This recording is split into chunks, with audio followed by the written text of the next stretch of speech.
నా ప్రియమైన బిడ్డా, నా మాటలు జాగ్రత్తగా ఆలకించుము. ప్రియులారా, ఒక సంగతి మరిచిపోకుడి. ఏమనగా, ప్రభువు దృష్టికి ఒక దినము 1000 సంవత్సరముల వలెను, 1000 సంవత్సరములు ఒక దినము వలెను ఉన్నవి. కొందరు ఆలస్యమని ఎంచుకొనున్నట్లు ప్రభువు తన వాగ్దానమును గూర్చి ఆలస్యము చేయువాడు కాడుగాని, ఎవడునూ నశింపవలెనని ఇచ్చేయింపక అందరూ మారుమనస్సు పొందవలెనని కోరుచు మీ ఎడల దీర్ఘశాంతము గలవాడై యున్నాడు. అయితే ప్రభువు దినము దొంగ వచ్చినట్లు వచ్చును. ఆ దినమున ఆకాశములు మహాధ్వనితో గతించిపోవును, పంచభూతములు మిక్కటమైన వేండ్రముతో లయమైపోవును, భూమియు దానిమీదనున్న కృత్యములను కాలిపోవును.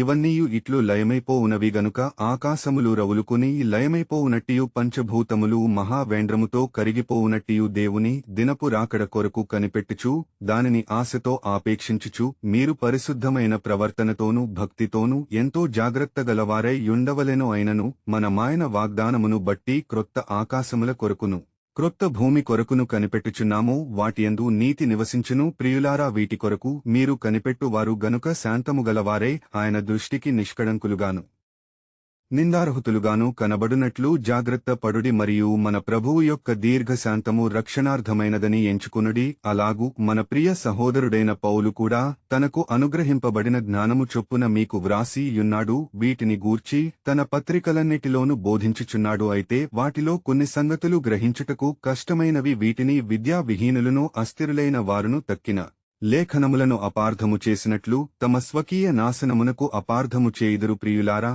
మీరు ఈ సంగతులు ముందుగా తెలుసుకునియున్నారు గనుక మీరు నీతి విరోధుల తప్పు బోధవలన తొలగింపబడి మీకు కలిగిన స్థిరమనస్సును విడిచి పడిపోకుండా కాసుకునియుండుడి. మన ప్రభువును రక్షకుడునైన యేసుక్రీస్తు అనుగ్రహించు కృపయందును జ్ఞానమందును అభివృద్ధి పొందుడి. ఆయనకు ఇప్పుడును యుగాంత దినము వరకును మహిమ కలుగునుగాక. ఆమెన్. పేతురు రాసిన 2వ పత్రిక 3వ అధ్యాయము 8 నుంచి 18వ వచనము వరకు. ఆమెన్.